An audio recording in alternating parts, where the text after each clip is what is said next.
ఎత్తడానికి వీల్లేదు.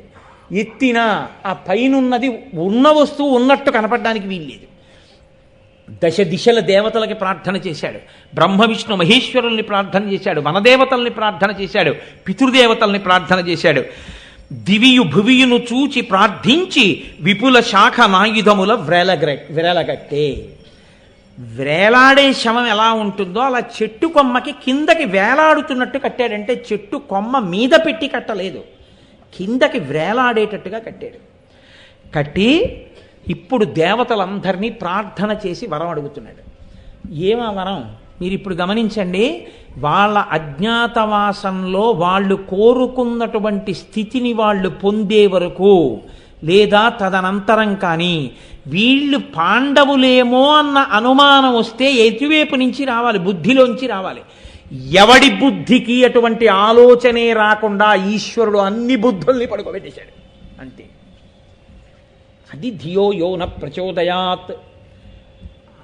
ఎక్కడ ఈశ్వరానుగ్రహం ఉందో అక్కడ మంచి ఆలోచన వస్తుంది. ఎక్కడ ఈశ్వరానుగ్రహం ఉందో అక్కడ ఏది ప్రమాదకరమో అక్కడ అది జరగకుండా ఆపగలిగినటువంటి స్థితిలో అవతల ప్రాణులకు ఆలోచన ఈశ్వరుడు కల్పిస్తాడు అంతే. ప్రమాదం తప్పిపోతుంది అంతే. ఏ కారణం చేతనైనా మీ నిజస్వరూపం ఏమిటో తెలియవలసి వస్తే, అంటే మీరు అస్త్రములుగా కనపడవలసి వస్తే, ధనస్సులుగా గదలుగా కనపడవలసి వస్తే ఇద్దరికే కనపడాలి. ఈ ఏడాది లోపల ఒకవేళ మా 5గురిలోనే ఎవరైనా వచ్చి ముట్టుకోవాలని అనుకుంటే భయంకరమైనటువంటి పాముగా కనపడెదరుగాక, ఆయుధములుగా కనపడకుండుగాక. అది భీమసేనుడి ధనస్సే కావచ్చు, భీముడు నా ధనస్సే తీసుకుందామని వచ్చినా అతడికి అది ధనస్సుగా స్పృశింపబడకుండుగాక, భయంకర సర్పము భంగి కనపడుగాక. ముట్టుకున్న సర్పాన్ని పట్టుకున్నట్టే ఉండాలి తప్ప అది ధనస్సు అన్న భావన తనకి రాకూడదు. అలా మీరైపోదురుగాక అన్నాడంతే. ఇప్పుడు ధనస్సులు ఎలా అయిపోతున్నాయి? ఆయుధాలన్నీ పాములు అయిపోతున్నాయి. ఎవరి మాటకి? ధర్మరాజు గారి మాటకి. ఎందుకు అయిపోవాలి? ఆయన ఉపాసన అటువంటిది, ఆయన భక్తి అటువంటిది, ఆయన ధర్మం అటువంటిది. ఆయన ధర్మానికి ఆయన ఆయుధాలు, ఎవరి ఆయుధాలు వాళ్ళకి దక్కకుండా వాళ్ళ ఆయుధాలని పాములుగా మార్చేశాడంతే, తమ్ముళ్ళవైనా సరే. మరి ఎవరికి కనపడాలి ఆయుధాలుగా? ఒక్క నాకు అర్జునుడికి తప్ప భీముడికి, నకులుడికి, సహదేవుడికి కూడా అలా కనపడకుండుగాక. నిస్సంకోచంగా చెప్పేశాడు. అంటే ఎందుకు అనుమానం ఆయనకి? అలాంటి పరిణతితో ఏడాది లోపలొచ్చి ముట్టుకోవలసి వస్తే ఆలోచించి ముట్టుకోగలిగిన వాడిని నేను, తప్పితే అర్జునుడు. మేమిద్దరం ముట్టుకుంటే అజ్ఞాతవాసానికి భంగం రాదు. భీముడు కాని, నకులుడు కాని, సహదేవుడు కాని ఉద్రేకపడి వచ్చి ఇందులో ఆయుధాన్ని తీసి పట్టుకున్నారంటే భంగం అయిపోయిందని గుర్తు. కాబట్టి మీరు వాళ్ళ ఆయుధాలైనా కూడా వాళ్ళకి వాళ్ళ ఆయుధాలుగా కనపడవద్దు, పాములుగా కనపడండి, సహకరించవద్దు అన్నాడంతే. ఇప్పుడు చెప్పండి, అవసరమైతే తన తమ్ముళ్ళ శౌర్యాన్ని కూడా శాసించగలిగినటువంటి ఉపాసన బలం ధర్మరాజు గారికి ఉంది. అవి వాళ్ళ ఆయుధాలే కావచ్చు. అయినా సరే పాండవుల శక్తి ప్రసరణం ఎక్కడి నుంచి ఎడుతోందంటే ధర్మరాజు గారిలోంచి ఎడుతోంది. పైకి అమాయకుల్లా కనపడచ్చు, ఆయన భక్తి అంతటిది, ఆయన ధర్మాచరణం అంతటిది. అటువంటి ధర్మాచరణం కలిగిన ధర్మరాజుకి తమ్ముళ్ళు అయ్యారు కాబట్టి వీళ్ళ యొక్క శక్తులన్నీ పనికొచ్చాయి. కర్ణుడి శక్తి పనికి రాకుండా పోవడానికి కారణం దుర్యోధనుడు పట్టుకున్నాడు.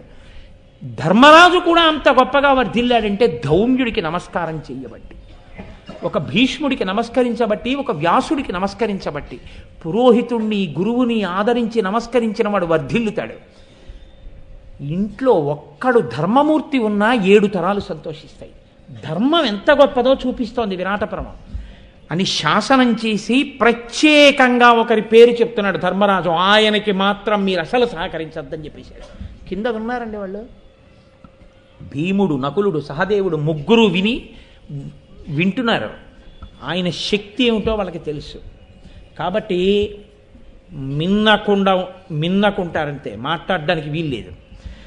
అదే నేను అన్నది, ధర్మరాజు గారి మాట అంటే అలా ఉంటుందన్నది. ఆయన మాటతో శాసనం చేయగలడు. భీముడు ధాత్తరాష్ట్రకుల భీషణ రోషుడు, చిత్తమెప్పుడిట్లై మదమెత్తునో అతని ఆగ్రహ వృత్తికి లోనుగాక, మీరే మెయినైన వంచన వహించి తొలంగుట మచ్చమీ హితంబు ఏమరకుండగా వలయు ఈ విషమాబ్దములోనతనికి. భీముడికి ధార్తరాష్ట్రులంటే, అంటే దుర్యోధనాదులంటే, ధృతరాష్ట్రుడి పిల్లలంటే మహాకక్ష, బుసలు కొడుతూ ఉంటాడు. అపారమైన శౌర్యం ఉన్నవాడు. ఎప్పుడు ఏది వింటాడో, ఏ ఆలోచన వస్తుందో, ఎందుకు వచ్చేస్తాడో, ఎప్పుడు గభాలను వచ్చి చెట్టెక్కి తన గద కాని తన ఆయుధం కాని తీయడానికి ప్రయత్నిస్తాడో, ఓ ఆయుధములు రారా, మిమ్మల్ని నేను ప్రార్థన చేస్తున్నాను, భీముడికి ప్రత్యేకించి సహకరించవద్దు. ఒకవేళ భీమసేనుడే వచ్చి చెట్టెక్కి ఈ మూట ముట్టుకొని తన ఆయుధం తీసుకునే ప్రయత్నం చేసినా సరే, ఏదో ఒక వంచన చేసి భీముణ్ణి వంచి మీరు పక్కకి వెళ్ళిపోండి, అతని చేతిలోకి వెళ్ళవద్దు. కింద వింటున్నాడండి, భీముడు వింటున్నాడు. ఇప్పుడు అదేంటన్నయ్యా, నా ఆయుధం కదా, నేను తీసుకోగలను అంటాడని మీరు అనుకుంటున్నారా? ధర్మరాజు గారి మాట వింటుంది భీముడు ధనస్సైనా సరే. అది ఆయన శక్తి అంటే. భారతదేశంలో అందుకే దీనికి ధర్మభూమి కర్మభూమి అని పేరు. ఈ దేశం పేరు చెప్పేటప్పటికీ ప్రపంచంలో ఉన్న మిగిలిన దేశాల కోట్ల కోట్ల జనం ఇలా లేచి నిలబడి నమస్కారం చేయవలసిందే. భారతదేశమా అని. ఎందుకు అంటే ఒక్కటే కారణం, ఐశ్వర్యం కోసం వెంపర్లాడడం ఈ జాతి లక్షణం ఇప్పుడు కాదు. ధార్మిక జీవనం అంతే.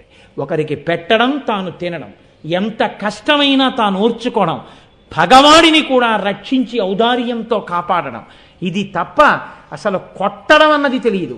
అధర్మాన్ని తీసేయడానికి కొట్టడం అన్నదే చేయవలసి వస్తే నెత్తుటి టేరులు కూడా పారించగలదు వీరభూమి. కవితిక్కన ఖడ్గతిక్కన అటువంటి స్థితి కలిగినటువంటి భరతమాత, అటువంటి తల్లికి బిడ్డలుగా పుట్టడం, ఇన్ని కోట్ల జన్మల తర్వాత భరతమాత పుత్రుడిగా పుట్టినందుకు, ఇటువంటి వంశాలకి వారసులం అయినందుకు, భారతం చదువుకోవడానికి అర్హత పొందినందుకు ఎంత మనం సంతోషించాలో. ఈ జాతికి నేను వారసుణ్ణి, ఈ ధర్మాన్ని అనుష్ఠించడానికి నాకు అధికారం ఉంది, ఈ ధర్మంలో నేను పుట్టానని చెప్పుకోవడానికి నాకు అవకాశం ఉందని మనం ఎంత గర్వపడాలో మీరు ఆలోచించండి. కాబట్టి మీరు సహకరించకండి అని చెప్పాడు. ఇప్పుడు కిందకి దిగాడు ధర్మరాజు గారు, సహదేవుణ్ణి పిలిచాడు. సహదేవా, అదిగో అక్కడ ఒక శవం పడుంది. ఆయన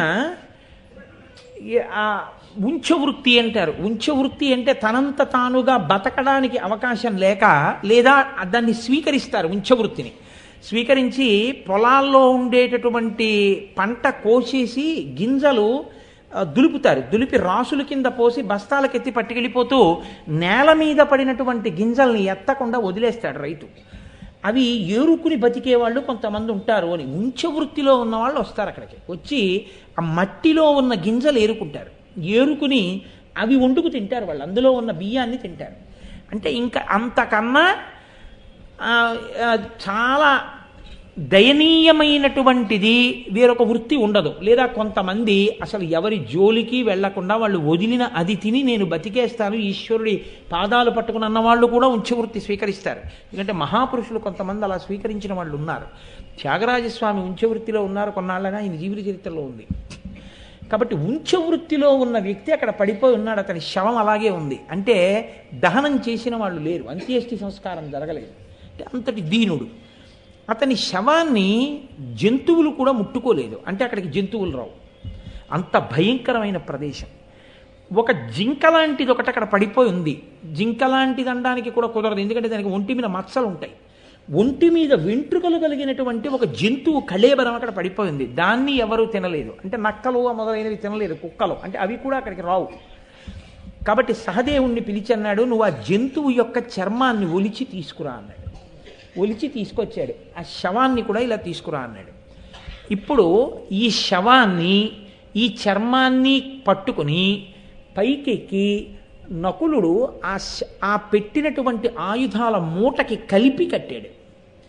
అంటే చూడగానే ఎట్నుంచి చూసినా అది శవం వేలాడుతున్నట్టే కనపడుతుంది. పైగా శవం అన్నది అలా ఉండదు కదండి. కొన్నాళ్ళకి ఏమైపోతుందంటే అది శిథిలం అయిపోయి విపరీతమైన దుర్గంధాన్ని వెదజల్లుతుంది. కాబట్టి ఎవరైనా ఒకవేళ ఇలా చూసినా బాగా కనపడింది అనుకోండి, అలా శిథిలమైపోయినటువంటి శవం దుర్వాసనతో అసలు ఆ కొమ్మల దగ్గరికి ఎవరు ఎక్కరింకా దాని దగ్గరికి వెళ్ళే సాహసం చేయరు. ఈ రెండిటినీ కలిపి కట్టించాడు. కట్టించి కిందకి దిగాడు. ధర్మరాజు చాలా దూరం ఆలోచిస్తాడు. ఆయన మనం ఇన్ని జాగ్రత్తలు తీసుకున్నా ఎవరో 5గురు ఒక ఆడదానితో వచ్చారు ఈ శ్మశానానికి, ఏవో పైన కట్టారు అని చూసిన వాళ్ళు ఎవరైనా ఉన్నారేమో ఎక్కడి నుంచైనా. ఎందుకో తెలుసా అండి, అలా వచ్చే అవకాశం కొంతమందికి ఉంటుంది. ఎంతమందికి కొంతమంది, నేను కొన్ని చెప్పకూడదు, ఇదేంటి చెప్పడానికి అవకాశం ఉన్నవి, ఈ ఏదో ఈ గోవుల్ని మేపేవాళ్ళు, పశువుల్ని మేపేవాళ్ళు, కాటి కాపరి, ఇలాంటి వాళ్ళు ఆ దగ్గరకు వస్తారు.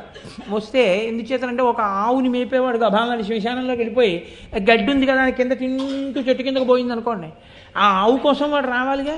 తీరా వాడు వచ్చేటప్పటికి 5గురు ఎవరో ఏదో మూట కడుతున్నారు అనుకోండి, కొంచెం భయం వేస్తుంది దగ్గరికి వెళ్ళడానికి. నేను వాడు ఏ చెట్టు చాటునో కూర్చొని చూస్తూ ఉండొచ్చు, ఏమిటి అలా మూట కడుతున్నారు వీళ్ళు, ఏమిటిదని చెప్పి. ఆవు అక్కడెక్కడో ఉంది ఏ పొదలోనో, వీళ్ళు చూడకపోతే ఆవు కోసం వచ్చిన వాడు చూస్తుండొచ్చుగా. అందుకని ధర్మరాజు అన్నాడు, ఆ కింద నిలబడి పాండవులందరం కలిపి ఒక పెద్ద కేక వేద్దాం అన్నాడు. ఇది శతవృద్ధు మా జనని ఇప్పుడు మృత్యువు పొందే, అట్లు సేయుదము కులప్రయుక్తమగుచున్న సనాతన ధర్మమిత్యరంగ దహన కర్మ మొల్ల, అది గానిదిగా మును నిశ్చయించి మా మొదటి వారునర్చు విధంబు కొనియాడితి మేము నియ్యడం. ఇది ఆ పైకి చూపించన్నాడు. ఇది శతవృద్ధో, 100 సంవత్సరాలు బతికింది మా అమ్మ, ఇప్పుడు చచ్చిపోయింది. మా వంశాచారం ఒకటి ఉంది, మేము శవాలు కాల్చాం. చనిపోయిన తర్వాత శవాన్ని చెట్టుకి వేలాడగడతాం, అది మా కులాచారం, మా ముందు పెద్దలు అలా చేశారు. అందుకని మేము కూడా 5గురు తమ్ముళ్ళం మా అమ్మ శవాన్ని చెట్టుకు కట్టాం, వేలాడుతోంది అని గట్టిగా ఓ కేక వేసి పదండి అన్నాడు. అంటే ఎవడైనా ఎక్కడైనా నక్కి వింటున్నాడు అనుకోండి, వాళ్ళ అమ్మ శవాన్ని కట్టాడు రా అనుకుంటాడు అంతే తప్ప ఇంకొకలా. తను చూడని వాడు, తనని చూసిన వాడు ఎవరైనా ఉంటే అనుమానం రాకుండా ప్రవర్తించాడు. ఇక్కడ వరకు బాగుంది. ఇప్పుడు ఎన్నో మెట్టెక్కారు, ఆయుధాలు దాచారు. ఇప్పుడు ఏం కావాలి? తమ వేషాలు మారాలి. వేషాలు మారడానికి మేకప్ కిట్లు ఏమైనా ఉన్నాయా? వంటవాడు అయిపోవాలంటే వంటవాడు అయిపోవడానికి ఏదో వంటవాడిలా వేషం కట్టేస్తే అయిపోతుందండి. వంటవాడిలా అయిపోవాలి కదండి. అయిపోవాలంటే ఇప్పుడు ఎవరు అలా అనుగ్రహించేవాడు? కాబట్టి వెంటనే అక్కడ ఉన్నటువంటి ఒక చెరువు లాంటి ప్రదేశం ఉంటుంది, అందులో స్నానాలు చేసేవాళ్ళు ఉంటారు. కాబట్టి దాని గట్టు మీద నించున్నాడు. గట్టు మీద నించున్నాడంటే ఒకసారి స్నానం చేశాడేమో కూడా. గట్టు మీద నించుని ఆయన యమధర్మరాజు గారిని ప్రార్థన చేశాడు. మహానుభావ, నీవు యక్షుడి రూపంలో వచ్చి ప్రశ్నలు వేసినప్పుడు నీ తమ్ములలో ఒకరిని బతికించుకోవచ్చు అని అడిగితే నేను నకులుణ్ణి బ్రతికించు అని అడిగాను. అడిగితే నువ్వు ఆనాడు నీ నకులుణ్ణి ఎందుకు అడిగావు అని అడిగావు. కుంతీసుతులలో నేనున్నాను, మాద్రీసుతులలో నకులుడు బ్రతకాలని అడిగాను. నువ్వు నకులుణ్ణి బ్రతికించి నీ ధర్మానుష్ఠాన విధానానికి నేను సంతోషించానయ్యా. దాని యందు నీకున్న అనురక్తికి సంతోషించాను. నీ తమ్ముళ్ళని బతికించడంతో పాటుగా మీరు అజ్ఞాతవాసం చేసే సమయంలో మీరు ఏ రూపాలు దాల్చాలనుకుంటున్నారో ఆ రూపముల యందు మీరు ఇతరుల చేత గుర్తింపబడకుండా ఉండేటట్టుగా నీవు నాకు వరం ఇచ్చావు. కాబట్టి ఇప్పుడు మేము అనుకున్నటువంటి రూపములు మాకు సిద్ధించి మా అజ్ఞాతవాసము ఏ విఘ్నము లేకుండా పూర్తయ్యేటట్టుగా అనుగ్రహించు అని, తండ్రి నీవు నాకు దయతోడనిచ్చిన వరము చిత్తగించి వలయు తెరగు సముచితముగా సమకట్టుమయ్య ఈ రాకుమారుల విధిబోకయుండ.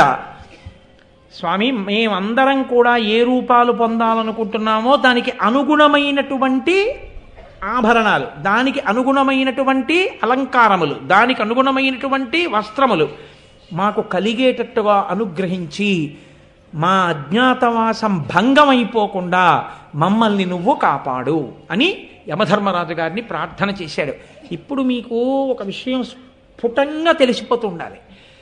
అజ్ఞాతవాసం పాండవులు చెయ్యగలిగారు అంటే వాళ్ళ యొక్క నటనాశక్తి చేత కాదు. వాళ్ళు మంచి వేషాలు కట్టి చాలా బాగా వేషాలు పోషించడం వల్ల కాదు. దేని వలన? కేవలము ఈశ్వరానుగ్రహము. ఎప్పుడో రాబోయేటటువంటి ప్రమాదాన్ని దృష్టిలో పెట్టుకుని ఇప్పుడే వాళ్ళకొచ్చిన శాపాల్ని వరాలుగా మారుస్తూ, వరాలిస్తూ, వాళ్ళకి బుద్ధి ప్రచోదనం చేస్తూ, పురోహితుణ్ణి సమకూర్చి ఈశ్వరుడు వాళ్ళ వెంట ఉన్నాడు. ఎందుకున్నాడు అంటే, ఇవాళ మధ్యాహ్నం 1 గంటకి తిన్న అన్నం రాత్రి 10 గంటల వరకు శక్తిగా ఎలా నిలబడుతుందో, రాత్రి 10 గంటలకి చేసినటువంటి పలహారం హాయిగా నిద్ర పట్టేటట్టు చేసి తెల్లవారేంత వరకు శక్తిని శరీరానికి ఎలా ఇస్తుందో, అలా పాండవులు పట్టుకున్న ధర్మమే వాళ్ళ కార్య సాఫల్యతకు పచనము చేయబడిన పదార్థ స్వరూపంగా విజయాల్ని వాళ్ళకి అందించింది. యతో ధర్మస్తతో విష్ణు, యతో విష్ణుస్తతో జయ. ఎక్కడ ధర్మం ఉందో అక్కడ విష్ణువు ఉంటాడు, ఎక్కడ విష్ణువు ఉన్నాడో అక్కడ విజయం ఉంటుంది. ఏది ప్రధానం అంటే ధర్మమే ప్రధానము. అందుకే అది పంచమ వేదం అయింది. 1కి 10 మార్లు ఈ విషయాన్ని ఆవిష్కరిస్తుంది అని బయలుదేరి ఆయన ఇలా నమస్కారం చెయ్యగానే ఎవరెవరు ఏ వేషాలు స్వీకరిద్దామనుకుంటున్నారో ఆ వేషాల్లోకి మారిపోయారు. అంటే ఇప్పుడు మొట్టమొదటి ధర్మరాజు గారు ఏ వేషంలోకి మారిపోవాలి? సన్యాస వేషంబున కొలుతు రాజన్యుని ఎప్పుడు కొలిచి సభ్యత్వమునన్ మాన్యుడనై పుణ్యకథా విన్యాసమునత్తు అతని వెడుకకు తగున్నని నిన్న ప్రతిజ్ఞ చేశాడు కదా, నేను సన్యాసి వేషంలో పెడతానని. అందుకని ఆయన సన్యాసి వేషాన్ని పొందాడు. ఆ సన్యాసి వేషం వేసుకుని ధర్మరాజు గారు వాళ్ళ అదృష్టం కొద్దీ ఆ రోజున సభ తీర్చి ఉన్నాడు బయట. కాబట్టి తొందరగా లోపలికి వెళ్ళడానికి అవకాశం, ఎక్కడో అంతఃపురంలో ఉన్నాడనుకోండి ఇంతమందికి అవకాశం దొరకదు. ఇంతమంది అంతఃపురంలో ఉన్నటువంటి రాజుని కలుసుకోవాలని ప్రయత్నం చేసినా ఎందుకు కలుసుకుంటున్నారో చెప్పాలి. ఏదో ఉద్యోగం కోసం వచ్చానండి అంటే నీ మొహం అతను కూర్చో అంటారు. అలా కాకుండా తిన్నగా ప్రభువుని కలుసుకోవాలంటే ఒక్కసారే కలవగలరు. ప్రభువు బయట సభ తీర్చి ఉంటే ప్రభు దృష్టిలో పడడానికి అవకాశం ఉంటుంది. ఆ రోజే సభ తీర్చి ఉన్నాడంటే ఆయన అదృష్టం అనమాట. అదృష్టం అంటే ఈశ్వరుని అనుగ్రహం కలిసి వచ్చిందనమాట. కాబట్టి ఇప్పుడు 6గురు చేరిపోవడానికి అవకాశాన్ని ఎవరు విరాట్ రాజు గారికి కూడా ఇవాళ బయట సభ తీర్చేటట్టుగా బుద్ధి కలిగేటట్టు చేశాడు? ఆ విరాట్ రాజే చూసినప్పుడు ఏమిటి ఇలా ఉన్నారు తమాషాగా అనుకున్నవాడు వీడేమో అని గుర్తుపట్టలేకపోయాడంటే అక్కడ ఆ బుద్ధి పనికి రాకుండా చేసిన వాడు ఎవరు? ఈశ్వరుడే. ఇది ఈశ్వరుడు అంటే. ఎక్కడ వెతుకుతారు ఈశ్వరుణ్ణి? అది ఆయన అనుగ్రహం అంటే. అందుకే సరే, కాబట్టి విరాట్ రాజు గారు ముందు చూశాడు ధర్మరాజు గారిని. ఎందుకంటే బయట సభ తీర్చి ఉన్నాడు కాబట్టి ఎత్తైన సింహాసనం మీద ప్రభువు కూర్చొని ఉంటాడు. కింద నడిచొస్తున్న వాడికి సభంతా కనపడదు. ఎత్తైన సింహాసనం మీద కూర్చున్న వాడికి దూరంగా వస్తున్నవాడు కూడా కనపడతాడు. ఇప్పుడు ఇక్కడ మీరు కింద కూర్చుని ఉన్నారనుకోండి, ఎక్కడో సైకిల్స్ దగ్గర నిలబడిన వాళ్ళు మీకు కనపడరు, నాకు కనపడతారు లీలగా ఇక్కడి నుంచి. అలా ఎత్తైనటువంటి ఆసనం మీద ఉన్నాడు కాబట్టి ప్రభువుకి కనపడుతోంది. అంటే ఆంధ్రీకరిస్తున్నటువంటి కవి ఎంత పరకాయ ప్రవేశం చేసి రచన చేస్తున్నారో మీరు గుర్తించండి. అలవోకగా చేసిన ఆంధ్రీకరణ కాదు. ఏదో రాత్రి కాఫీ తాగి ఫ్లాస్క్ ఎట్టుకు టీ తాగి పనికిమాలిన మాటలు ఎంచుకుని ఎత్తి ప్రాసా సరిపోతుందా 30 మాటలు చూసుకుని పడిన కవిత్వం కాదు. ఆ ఘంటం పట్టుకుని రచన చేస్తుంటే, ఒక్కసారి సంస్కృత భారతాన్ని చదివి రచన చేసేస్తుంటే అందులో ఈ విషయాన్ని తీసి ఈ విషయాన్ని కలిపి చేద్దామనుకుంటే అది సరిపోయిందంతే. అలాగా సరిపోయి ఆ కవనం వెళ్ళిపోతుంటే ఆయన విరాట్ రాజుతో చూస్తుంటే విరాట్ రాజు చూస్తున్న ధర్మరాజు విరాట్ రాజుకి కనపడ్డట్టు తిక్కన గారికి కనపడాలి. ఇది తిక్కన గారికి ఎన్నడో జరిగిన ఇతిహాసం ఇవాళ కనపడి రచనగా తెలుగులోకి రావాలంటే తిక్కన గారిలోకి హరిహరనాథుడు వచ్చాడు. హరిహరనాథుడే ఘంటంగా కదిలాడు. ఆ పద్యం ఈశ్వరానుగ్రహం. ఆ ఈశ్వరానుగ్రహం ఆనాడు విరాటరాజు రూపంలోకి ధర్మరాజు గారిని అనుగ్రహించడానికి ప్రవేశించింది. ఈనాటికి భారతం అనేటటువంటి అమృత కథ రూపంలో, ఆ పద్యాల రూపంలో ఆ ప్రవాహం వెడుతూ ఇప్పటికీ విన్నవాళ్ళని ముంచెత్తుతోంది. ఆ ప్రవాహమే ఇప్పుడు ఈ సభని కూడా ముంచెత్తుతోంది. అదే ఏ మంగళం ధర్మరాజుకు జరిగిందో ఆ మంగళమే మీకు నాకు కూడా జరుగుతుంది ఆ భారతం చదువుకుంటే. అంటే ఆనాటి ఆ అమృతం ఈనాటికి అలా ప్రవహిస్తూనే ఉంది. దానికి మనం ఎక్కడ తెలుగు వాళ్ళగా పొంగిపోవాలంటే ఇది మొదట తిక్కన గారి బుద్ధిలోకి, ఆయన ఘంటంలోకి ప్రవేశించింది. అటువంటి తిక్కన గారి గురించి చెప్పుకుని మనం పరవశించిపోవాలి. మన దౌర్భాగ్యం ఏంటంటే తెలుగు వాళ్ళం అనుకున్న మనం మన పిల్లలకి ఎక్కడా తిక్కన గారి గురించి చెప్పాం. మన పిల్లలకి తిక్కన గారి పద్యాలు ఒక అరడజన్ నేర్చుకోండి అని చెప్పాం. తిక్కన గారు ఎన్ని పరమాలు ఆంధ్రీకరించాడో మన పిల్లలకి మనం చెప్పాం. ఎంతసేపు మన వ్యామోహం దేని మీద అంటే మనకి అక్కరలేనటువంటి అన్ని విషయాల మీద వ్యామోహమే. ఇంగ్లీష్ చదువుకోవడం తప్పు అని నేను ఎప్పుడూ చెప్పను. ఎందుకో తెలుసా అండి? పెళ్లి చేసుకోవడం తప్ప, భార్య రావడం తప్ప.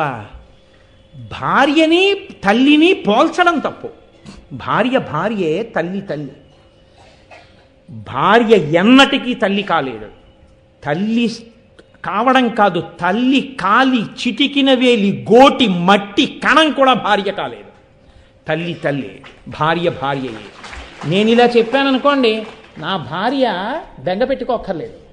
నా భార్యగా నా తల్లి కన్నా తక్కువ స్థానంలో ఉన్న వ్యక్తి నా భార్యగా నా బిడ్డలకు తల్లి స్థానంలో అదే స్థానంలో ఉంది కాదా?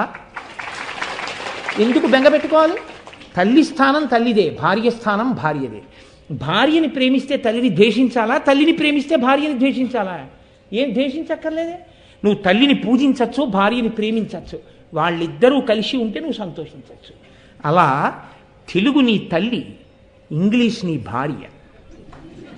భార్యని భార్యగా ఉంచుకో, తల్లిని తల్లిగా ఉంచుకో. భార్య కోసం తల్లిని వదిలేసుకోక్కర్లేదు. భార్య కోసం తల్లిని వదిలేసుకుంటానడం ఎంత తొంటరితనమో. తెలుగు మాకు రాదండి, మేము ఇంగ్లీష్లో పుట్టాము, ఇంగ్లీష్లో పెరిగామన్నట్టు పిచ్చి పిచ్చి నటనలు చేసి అయిందానికి కాందానికి గోదావరి ఎక్స్ప్రెస్ అని కూడా అనకుండా గోదావరి ఎక్స్ప్రెస్ అనడం చాలా పెద్ద నేరం. అలా మాత్రం అనక్కర్లేదు, గోదావరి ఎక్స్ప్రెస్ అనొచ్చు. కాబట్టి నాకు ఎక్కడ మండుతుందంటే, ఇక్కడ పుట్టిన వాళ్ళు ఎంత ఇంగ్లీషో టీవీల్లో చూస్తుంటాం. తెల్లారులేస్తే తెలుగు వాళ్ళని మనం మురిసిపోయి వాళ్ళందరినీ చూసి మనం జేజేలు కొడతాం. వాడు ఇంటర్వ్యూ ఇస్తే 50 ఇంగ్లీష్ మాటలు, ఒక్క వాక్యం తెలుగు మాట్లాడేవాడు. వాడు తెలుగులో ఉన్నటువంటి పెద్ద ప్రావీణ్యుడని మనం వాడికి జేజేలు కొట్టడం. అదే తెలుగుకి మర్యాద అంటే, అదే తల్లికి మర్యాద అంటే. భాష భాషే, భాష తల్లి, ఆమెకు ఆ మర్యాద ఉండి తీరుతుందంతే. కాబట్టి తిక్కన గారంటే మహాపురుషుడు, అమృతాన్ని పండించినటువంటి వ్యక్తి.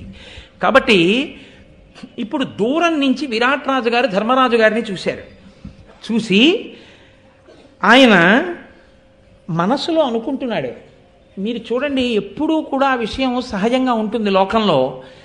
మిగిలిన వాళ్ళు ఎలా ఉన్నా ఒక తేజోవంతమైనటువంటి వ్యక్తి ఎవరైనా కనపడ్డాడు అనుకోండి, ఇప్పుడు ఆయన చాలా గమ్మత్తుగా ఉన్నాడు, చాలా తేజోవంతంగా ఉన్నాడు, మహానుభావుడు ఎవరో ఏమిటో అనుకుంటాను. చూడండి, మీరు సభల్లో ఎప్పుడైనా ప్రత్యేకంగా సభల్లో గమనించారు, ఆయన ఎవరో మీకు తెలియక్కర్లేదు.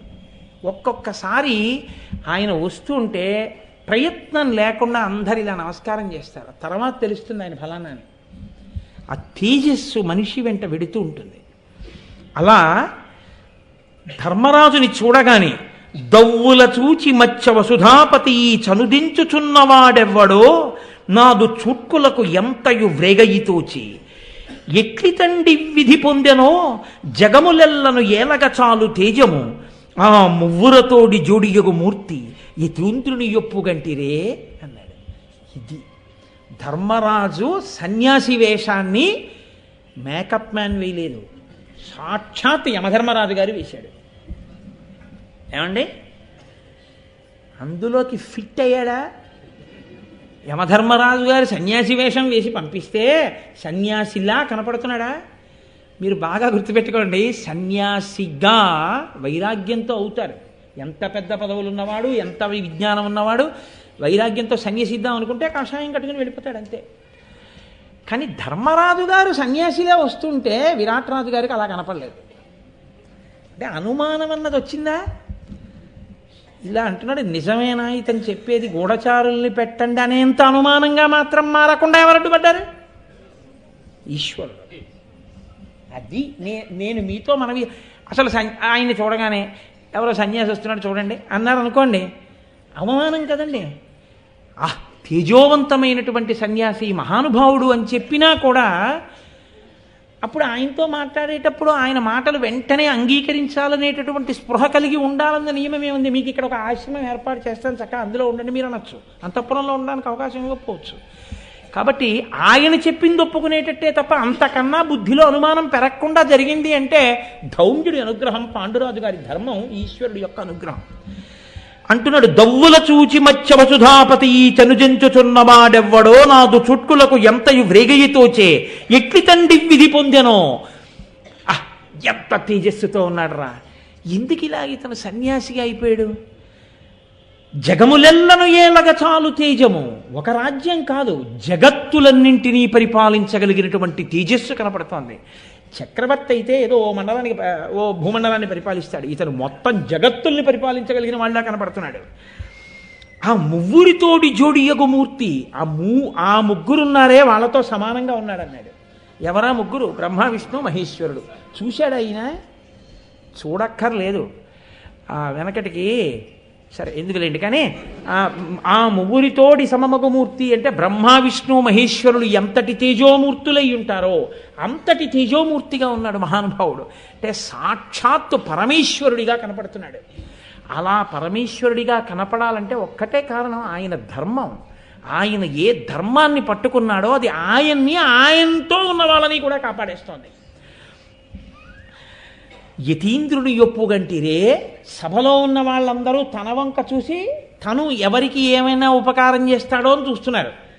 అకస్మాత్తుగా ధర్మరాజుని చూడగానే విరాట్రాజు వీళ్ళందరినీ చూడడం మానేసి ఆయన అలా కనపడి ఇలా నడిచొస్తుంటే, ఏమిటి అంతటి తేజోమూర్తి, చూశారా ఆయన్ని అన్నాడు. ఎందుకని? వాళ్ళందరూ అటు చూడటం లేదు, తనని చూస్తున్నారు. తనకి వాళ్ళు కనబడుతున్నారు. ఎందుకని?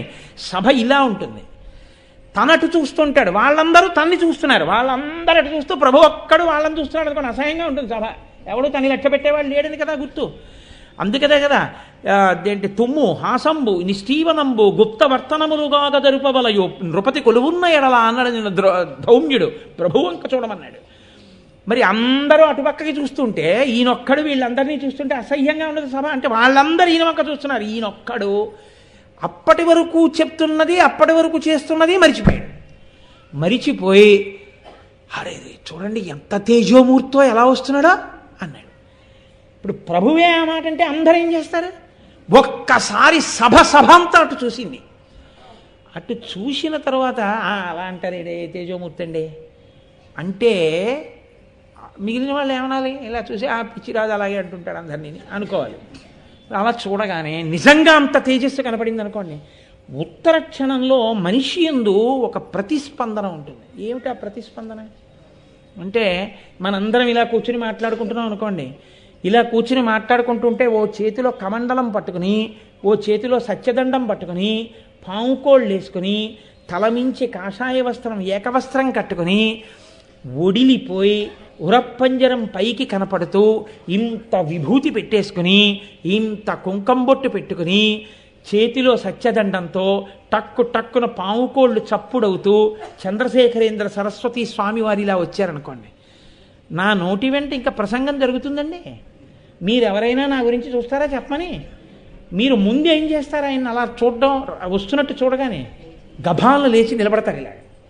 ఇప్పుడు ఎవరైనా లేచి నిలబడతారా? అలాగా బాగుండదు. సభలో కూర్చుని ఉండాలని కూర్చుంటారు. అప్పుడు అందరూ లేచి నిలబడతారు. అందరూ లేచి నిలబడ్డారంటే గుర్తేంటి? ఇప్పటి వరకు ఎవరి తేజస్సు గొప్పదని ఆయన ముందు కూర్చున్నారో ఆయన తేజస్సు కన్నా ద్విగుణీకృత తేజస్సు, ఆయనే అటువైపుకి వెళ్ళిపోయింది దృష్టి. వీళ్ళందరూ లేచి నిలబడ్డారు. అంటే ధర్మజుడి తేజస్సు వేషం మార్చినా ఎలా ఉంటుందో మీరు గమనించాలి. ఇది ధర్మరాజు గారంటే. ఎక్కడిది ఆ తేజస్సు? అంటే లోపల ఏవో లైట్లు ఎట్టుకున్నది అది కాదు, అనుష్ఠాన బలం, ఆయన నమ్మకం, ఈశ్వరుడి మీద విశ్వాసం, తాను పట్టి అనుష్ఠించేటటువంటి శక్తి, అందులోంచి వచ్చింది ఆయన తేజస్సు. ఆయన వస్తుంటే అందరూ లేచి నిలబడి నమస్కారం చేశారు. చిత్రం ఏమిటో తెలుసా అండి? విరాట్ రాజు గారు కూడా లేచి నిలబడి ఎదురెళ్ళి నమస్కారం చేశారు. నమస్కారం చేసి సభ ప్రొసీడింగ్స్ ఆగిపోయాయి. అర్ధంతరంగా తీసుకొచ్చి ఒక ఉచితాసనం మీద కూర్చోపెట్టాడు. కూర్చోపెట్టి తాను వెళ్ళి కూర్చున్నాడు. కూర్చుని అడుగుతున్నాడు, ఎయ్యది జన్మభూమి, కులమెయ్యది, ఎయ్యది ఉన్న చోటు పేరెయ్యది, మీరలిందులకు ఇప్పుడు వచ్చిన దానికి గతం వెయ్యది, నాకు ఇంతయును ఏర్పడగా నిరింగింపుడున్న రూపయ్యది, నావుడు నరవరాగ్రని కయ్యతి ముఖ్యుడిట్లను. చూడండి, చాలా ఆసక్తి కలిగేసింది అనుకోండి, బోల్డ్ అన్ని ప్రశ్నలు వేసేస్తాం. ఇన్ని ప్రశ్నలు వేసేస్తామో ఇంకా ఆసక్తి కలిగితే. అలా ఆయన ఇన్ని ప్రశ్నలు వేసేస్తున్నాడు. ఎయ్యది జన్మభూమి, ఎక్కడ పుట్టారు? కులమే ఎయ్యది, మీ కులం ఏమిటి? ఎయ్యది ఉన్న చోటు ఎక్కడ ఉంటుంటారు? జన్మభూమి ఒకటి ఉండేది ఒకటి అయి ఉండొచ్చు. పేరెయ్యది, మీ పేరు ఏమిటి? మీరు ఇందులకు ఇప్పుడు వచ్చిన దానికి గతం వెయ్యది. మీరు ఇక్కడికి ఎందుకు వచ్చారు? ఇంతకు ముందు అసలు ఏం చేస్తుండేవారు? ఇంతకు ముందు గతం ఏమిటి? ఎందుకు సన్యసించారు? ఇంత తేజోమూర్తిగా ఉన్నారేమిటి? ఎందుకు ఇక్కడికి వచ్చారు? నవుడు నరవరాగ్రణి కయ్యతి ముఖ్యడిట్లను అంటూ మనసులో అనుకుంటాడు. అదేమిటి, ఈయన నడిచి వస్తుంటే నాకు ఎలా అనిపిస్తోందంటే ఏదో రత్నాభరణాలన్నీ కాళ్ళ నుంచి చేతుల నుంచి అప్పుడే తీసేసినట్టు, తుమ్మెదలు వాలుతున్నటువంటి మదజలం కారుతున్న మదపు టేనుగులు పక్కన నడిచి వస్తుంటే ఒక గొప్ప ఏనుగు మీద కూర్చుని ఆయన రావలసిన వాడు కిందకి దిగి వచ్చినట్టు, చేతిలో బెత్తాలు పట్టుకుని తప్పుకోండి తప్పుకోండి అని జనుల్ని పక్కకి తోస్తుంటే ఠీవిగా నడిచి వచ్చేటటువంటి 3 లోకములను పరిపాలించగలిగిన దేవేంద్ర సమానుడు వచ్చినట్టు అనిపిస్తోంది. పైకి కాషాయం కట్టుకున్నాడు. చూస్తే ఉంటే అపారమైనటువంటి తేజస్సు, భూమి పరిపాలన చేయగలిగినటువంటి క్షాత్రము ఈయన తేజస్సు కనపడుతోంది. ఏమిటి ఆశ్చర్యం! కాబట్టి కనపడుతున్నది ఒకటి, రూపం ఒకటి. ఈ రెండిటికి మధ్య ఎందుకు వచ్చింది ఈ అంతరం? ప్రశ్నల రూపంలో కక్కేస్తున్నాడు. చెప్పండి చెప్పండి చెప్పండి అంటున్నాడు. ఇప్పుడు ఇంత మర్యాద చేశారు, ఇంత అడుగుతున్నారు కదా అని ఒక్క మాట తొట్టు పడ్డాడు అనుకోండి, ఎయ్యది జన్మభూమి చెప్పాడు అనుకోండి, కథ ఇంకోలా వెళ్ళిపోతుంది. ఒక్క క్లూ అందితే చాలు. అజ్ఞాతవాసం అంటే అంత కష్టం.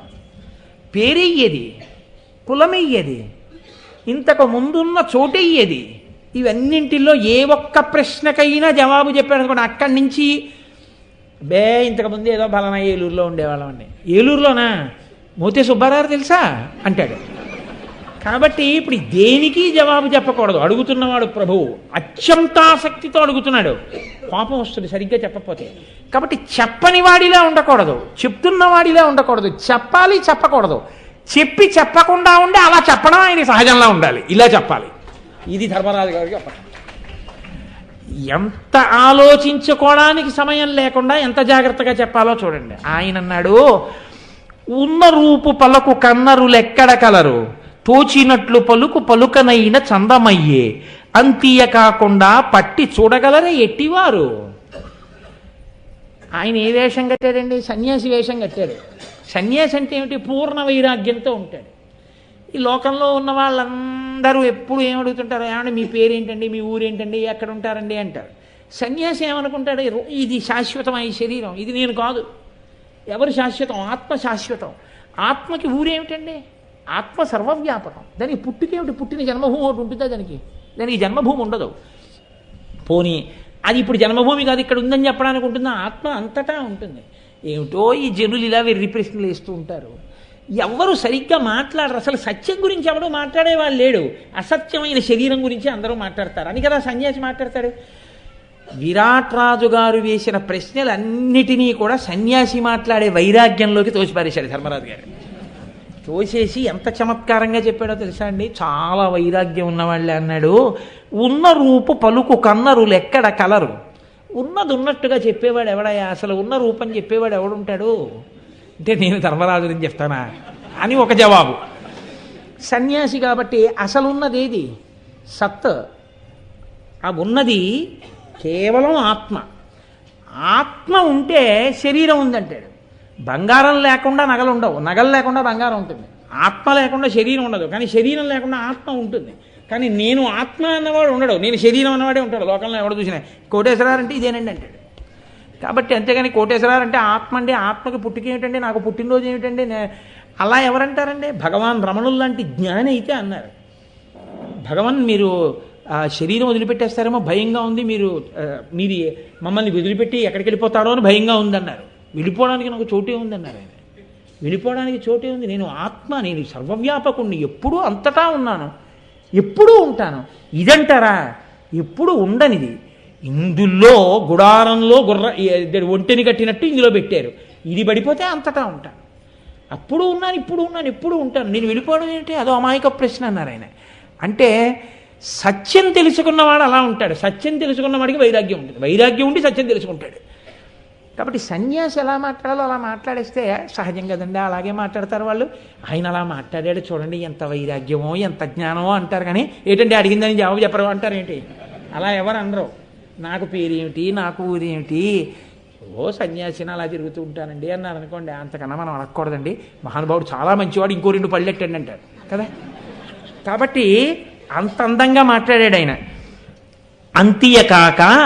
అంతియకాకంత పట్టి చూడగలరు ఎట్టివారు, అంతకన్నా చూడగలిగిన వాడెవడున్నాడయా అన్నాడు. పిచ్చివాడా, నన్ను చూసి సన్యాసి ఇంత తేజస్సుతో ఉన్నాడు అనుకున్నావు, కానీ ధర్మరాజు వచ్చాడేమో అని అనుకోగలవా? అనుకోలేవంతే. నానావిధ భూతమయము మేను అతి చెంచలము మనము, మియుకుని నిక్కంబే నరునకు చెల్లింపంగానగో సత్యంబు నడుపు క్రమం అట్లుండెన్. ఎంత చమత్కారం అండి ధర్మరాజు నిజంగా. ఇప్పటిదాకా అంత వ్యూహరచన చేసి ఎవడైనా చూస్తున్నాడేమోనని ఇది మా జనని శతవృద్ధు అని చెప్పిన వాడు ఇప్పుడు ఇక్కడికి వచ్చేటప్పటికి అన్నాడు, ఇదేముందండి పంచభూతాలతో కూడిన శరీరం, మనసు అంటారా చెంచలం, ఇదంటారా ఓ చోట పడి ఉంటుంది, లేపితే లేస్తుంది, కూర్చుంటే కూర్చుంటుంది, అదంటారా లేపక్కర్లేదు కూర్చోబెట్టక్కర్లేదు తిరుగుతూనే ఉంటుంది, ఆ రెండింటితో కలిసింది ఇది. ఇదంటారా దీనికి పుట్టుకేమిటి చావేమిటి, ఏదో మాయలో అలా తిరుగుతూ ఉంటుంది, తింటూ ఉంటుంది, కూర్చుంటూ ఉంటుంది, పడుకుంటూ ఉంటుంది, అలా అనుభవిస్తూ ఉంటుంది. అసలు దీన్ని అడ్డుపెట్టి సత్యం తెలుసుకునేవాడు ఎవరండి? ఈ తిరిగే మనసుని తిరగని శరీరాన్ని రెండింటినీ కలిపి తెలుసుకోవలసిన సత్యాన్ని తెలుసుకుని అది సత్యం అని తెలుసుకుని ఈ రెండింటినీ దానికి ఉపకరణములుగా వాడుకుని వదిలిపెట్టగలిగిన వాడు ఎవరున్నాడు అందులో లయం చేసి? అలాంటి వాడు లేడు కదా అన్నాడు. అంటే ఏమిటి అప్రస్తుత ప్రలాపన, మేము అడిగింది ఏంటి మీరు చెప్పేది ఏమిటని ఎవరైనా అంటారేంటి? అబ్బా అబ్బా అబ్బా ఎంత బాగా మాట్లాడుతున్నాడండి, ఎంత బోధ చేస్తున్నాడండి అంటారు. అంటే సన్యాసి వేషంలో ఉన్నాడు కాబట్టి ఇలా మాట్లాడినా చెల్లిపోయింది. అసలు అడిగిన దానికి జవాబు చెప్పకుండా తప్పుకోను వచ్చు, ఒక్క మాట చెప్పలేదు. మోతే సుబ్బారావు తెలుసా అని అడగడానికి అవకాశం ఇవ్వలేదు. కాబట్టి సరే అయితే మాత్రం ఆసక్తి వదులుతుందా? వదలదు. ఏదో పీకు తింటాడు విరాట్ రాజు. పోన్లేండి అంతకుముందు మీ ఆశ్రమం ఏమిటి, ఎక్కడ ఉండేవారు, ఏదో అడుగుతాడుగా, అందుని చెప్పాడా చెప్పలేదా అన్నట్టు కొంత చెప్పు వదిలేస్తే అంత పేక్కూడదు, సన్యాసిని బాగుండదని ఊరుకుంటాడు. ద్విజుడ గురు విషయ జాతుడ సుజనప్రియుడైన ధర్మసుతు సఖుడ పరివ్రజనాశ్రమ కలితుండ మనుజ వల్లభ యోగ్య వినోద కరుండ. ఎంత అందంగా చెప్పాడో చూడండి.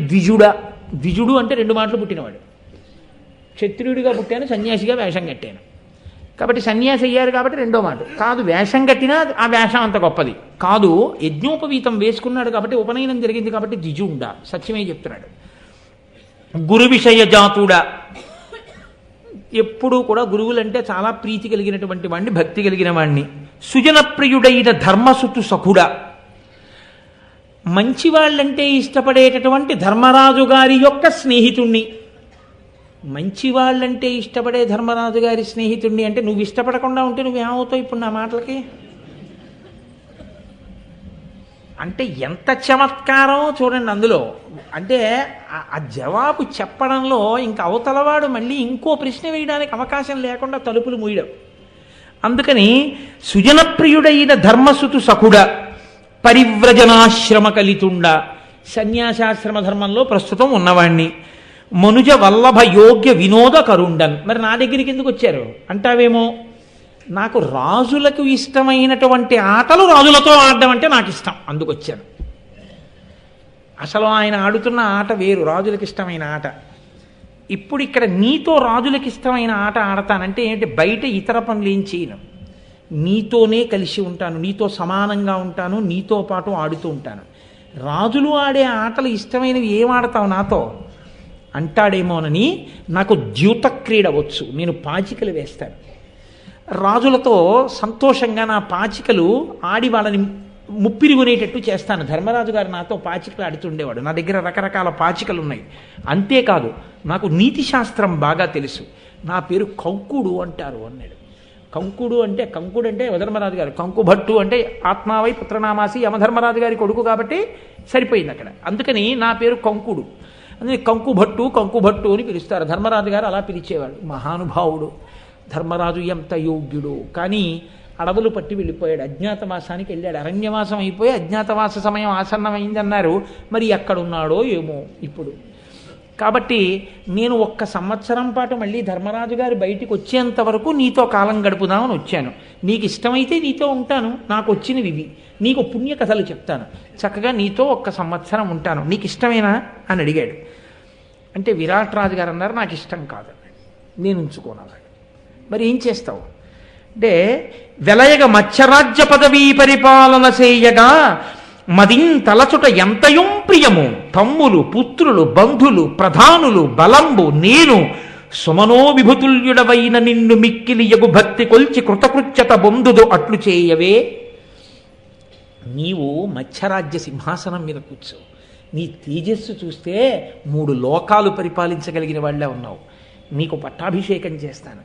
నేను, నా కొడుకులు, నా భార్య, నా కూతుళ్ళు, నా సైన్యం, నా బంధువులు, నా మిత్రులు నీ పాదాలు సేవించుకుంటూ కాలం గడుపుతాం, నువ్వు రాజ్యం చెయ్యి, నీ కింకరుడిగా బతుకుతానన్నాడు.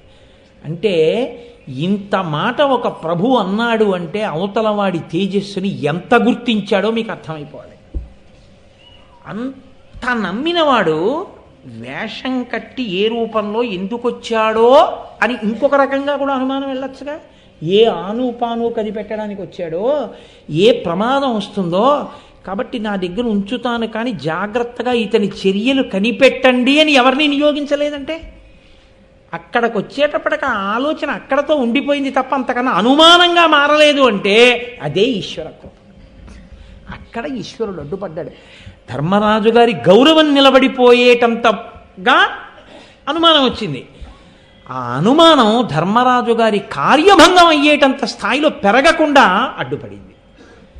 చూడండి, నిజంగా ఎంత గొప్ప విషయం అండి అది. అది ఈశ్వరుడు యొక్క వైభవం అంటే, అది మహానుభావుడు.